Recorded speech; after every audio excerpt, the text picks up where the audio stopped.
പ്രധാനമന്ത്രി ആവാസ് യോജന ഭവന പദ്ധതിയും പ്രധാനമന്ത്രി ജൽജീവൻ മിഷൻ കുടിവെള്ള പദ്ധതിയും എല്ലാവർക്കും ലഭ്യമാക്കണമെന്ന് ആവശ്യപ്പെട്ടുകൊണ്ട് ബിജെപി മണ്ണാർക്കാട് മുനിസിപ്പാലിറ്റിയിലേക്ക് പ്രതിഷേധ മാർച്ച് നടത്തി.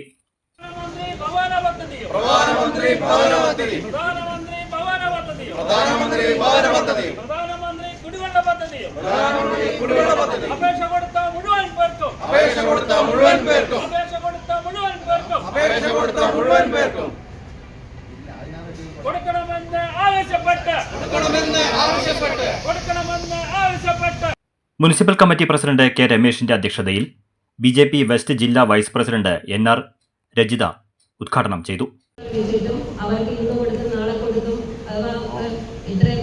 രൂപ അത് ജനങ്ങളിലേക്ക് എത്തിക്കാനായിട്ട് ഇന്നുവരെ നഗരസഭയ്ക്ക് സാധിച്ചിട്ടില്ല. അപ്പോൾ ഇതിന്റെ പ്രതിഷേധവുമായിട്ടാണ് ഞങ്ങൾ ഇവിടെ എത്തിയിരിക്കുന്നത്. ഇതിന്റെ ഭാഗമായിട്ട് നമ്മുടെ ബിജെപിക്കാരുടെ ഈ ധർണ ഇവിടെ ഇതിന്റെ ഭാഗമായിട്ട് നമുക്ക് പറഞ്ഞാൽ എല്ലാ ജനങ്ങൾക്കും വീടെന്ന സ്വപ്നമാണ് ഉണ്ടായിരുന്നത്. ഉള്ള വീടുകൾ പൊളിച്ചട്ടിക്കൊണ്ടും വീടുകൾ വാടകയ്ക്ക് പോലും തറ കെട്ടിയിട്ടിട്ടും പിന്നൽ ഭാഗം എത്തിച്ചിട്ടും ഒരു ആൾക്ക് പോലും ഒരു വീട് പോലും ഇതേവരെ ഈ നഗരസഭയ്ക്ക് കൊടുക്കാനായിട്ട് സാധിച്ചിട്ടില്ല. അതിന്റെ ഭാഗമായിട്ടാണ് ഇന്നിവിടെ ഇരിക്കുന്നത്. അതുപോലെ തന്നെ നമുക്ക് എല്ലാവർക്കും കുടിവെള്ളം കൊടുക്കാനുള്ള പദ്ധതികൾ നമുക്ക് പാസ്സാക്കിയിട്ടുണ്ടായിരുന്നു. ബിജെപി മണ്ഡലം പ്രസിഡന്റ് ബിജു നെല്ലമ്പാനി വിഷയാവതരണം നടത്തി.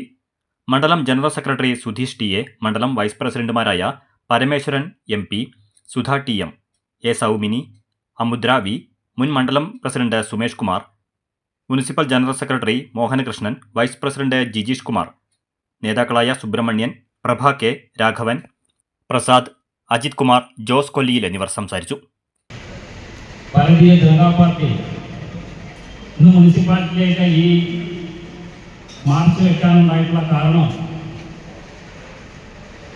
പ്രധാനമന്ത്രി ആവാസ് യോജന എന്ന് പറയുന്ന ഭവന പദ്ധതി മുഴുവൻ പേർക്കും പാസ്സായിട്ടും ഒരു വാർഡില് 5 പേർക്ക് മാത്രമേ കൊടുക്കുന്നതിന് ഈ ഭരണസമിതി തീരുമാനമെടുത്തിരിക്കുകയാണ്.